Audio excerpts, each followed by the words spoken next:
The women's Euro final is taking place in just over 4 hours' time in front of a sellout crowd of 90,000 at Wembley Stadium.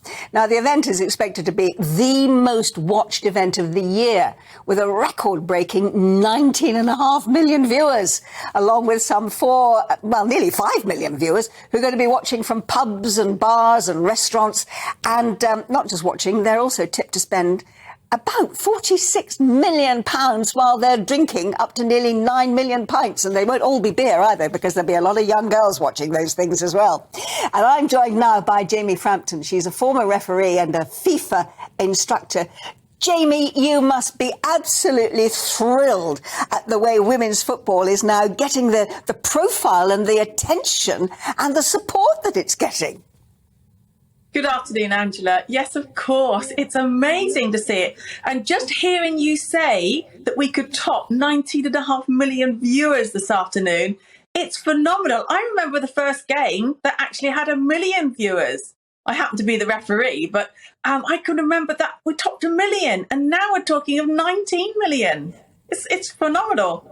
It is, isn't it? Absolutely. Do you wish you were refereeing this afternoon's game? Oh, I would love to. You never give up that urge, Angela, to be on that green bit. And every time you see it, and I do say to referees and female referees, keep going as long as you can, because you're a long time out of it. I should be itching. I should be itching at every kick of the ball and every blow of the whistle this afternoon.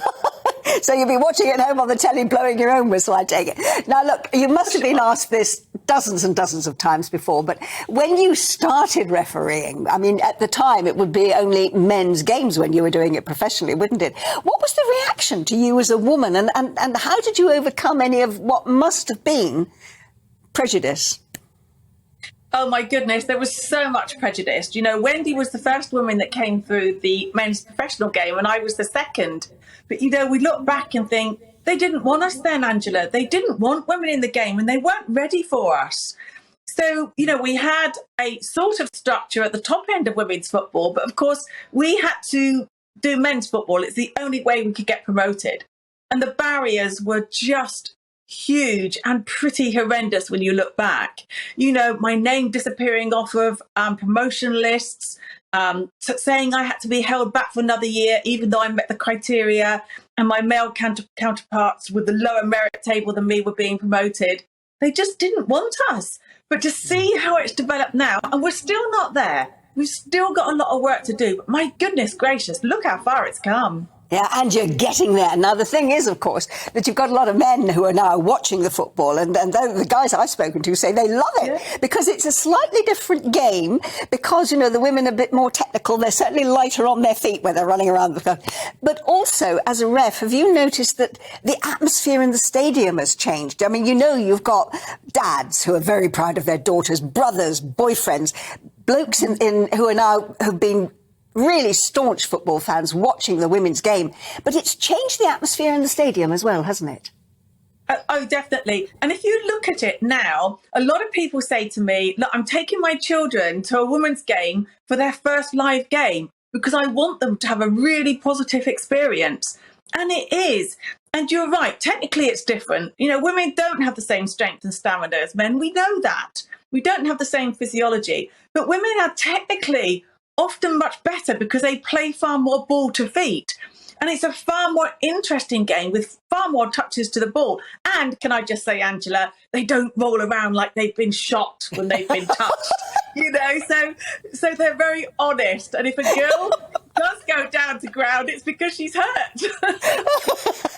No, they're not. They don't act in quite the same way that the men do. But now, look, I've got to ask you this, hand on heart. They're playing Germany tonight. Germany have won 8 times this competition, haven't they? They are tough opposition.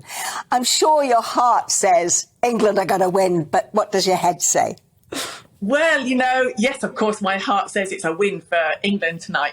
But also, Germany do always, they get better as tournaments go on. So we know they're going to step it up. But so can we. In that semi-final, our girls showed that when they went 1-0 down, the resilience they had to come back.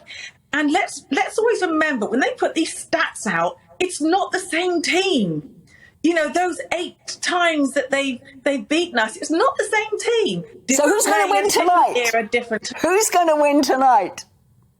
Obviously, England and Angela. You will be cheering them on, and so will millions of people watching at home. Thank you ever so much, Jamie, for joining us. Janie Frampton, former referee and FIFA instructor, saying, of course, that England are going to win tonight.